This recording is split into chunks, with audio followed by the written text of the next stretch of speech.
हजुर कहाँबाट आउनु भएको? मेरो घर चाहिँ खास अछाम हो, सुदूरपश्चिम प्रदेश अछाम हो। म अहिले चाहिँ डल्लोबाट हो। ए यहाँनिर होली पहिलोचोटि हो कि योभन्दा अगाडि पनि काठमाडौँमा होली मनाइसक्नु भएको छ? मैले काठमाडौँ बसेको लगभग 2016बाट अहिले 2025 सुरु भयो। विगतका वर्षहरूभन्दा यो वर्ष चाहिँ होलीको माहौल चाहिँ गएको वर्ष र यो वर्षमा धेरै फरक देखेँ। किन भन्दाखेरि पहिलेको जस्तो माहौल छैन यो वर्ष।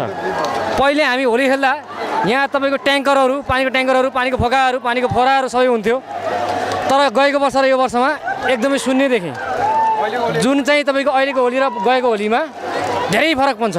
त्यसो भए चाहिँ पहिलाको जति मान्छे छैनन् भन्न खोज्नु? छैन, पहिलेको भन्दा तपाईँको लगभग 60% मान्छे पनि छैन यहाँ। त्यो चाहिँ युवाहरू विदेश गयो होली खेल्ने मान्छे भयो? तपाईँको होली खेल्ने मान्छे मात्रै होइन, यो देशमा तपाईँको युवाहरूलाई बस्ने वातावरणै छैन। तपाईँको जसको तपाईँको जोसँग पैसा छ, जोसँग तपाईँको पावर छ, उसले मात्रै हो नेपाल बस्ने भनेको।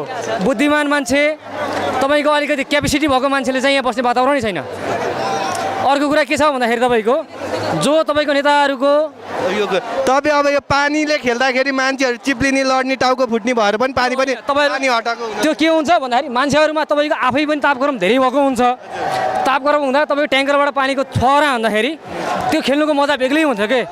त्यसो भए के बालेनले नगरे भन्न खोज्नु भएको त तपाईँ? बालेनले नगरेको भन्न खोजेको होइन, बालेन त हाम्रो लागि राजा हो। राजा भन्दा पनि एकदमै माथि हो। युवाहरूको ढुकढुकी हो बालेन भनेको। बालेनको हामीले विरोध गर्न मिल्दैन। तर तपाईँको सङ्घीय सरकारले नै बालेनको विरोध गरिरहेछ, अनि बालेनलाई हामीले नराम्रो भन्न मिल्दैन नि। बालेन आएपछि त काठमाडौँ कति फरक भयो यो हिसाबले हेरौँ न हामीहरू।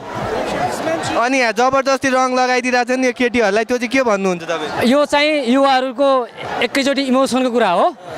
युवाहरूले गर्न मिल्ने खालको एउटा वातावरणै हो।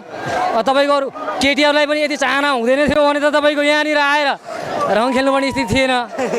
अर्को कुरा के छ भन्दाखेरि तपाईँको उहाँहरूलाई चाहनै भएर नि तपाईँको यहाँ होली खेल्न आउनुभएको नि त होइन। अनि योचोटि झगडा भएको छ कि छैन? तपाईँले यसो झगडा पहिला योभन्दा अगाडिको वर्षहरू त झगडा पनि हुन्थ्यो, योचोटि झगडा के छ? योचोटि झगडा छैन। किन भन्दाखेरि महानगरले नै पहिले नै तपाईँको लोला हान्नेदेखि लिएर तपाईँको जबरजस्ती कसैलाई रङ दल्ने यताउति भनेर तपाईँको सूचना निकालिसकेपछि अहिले चाहिँ महानगरले तपाईँको एकदमै राम्रो काम गरेको छ।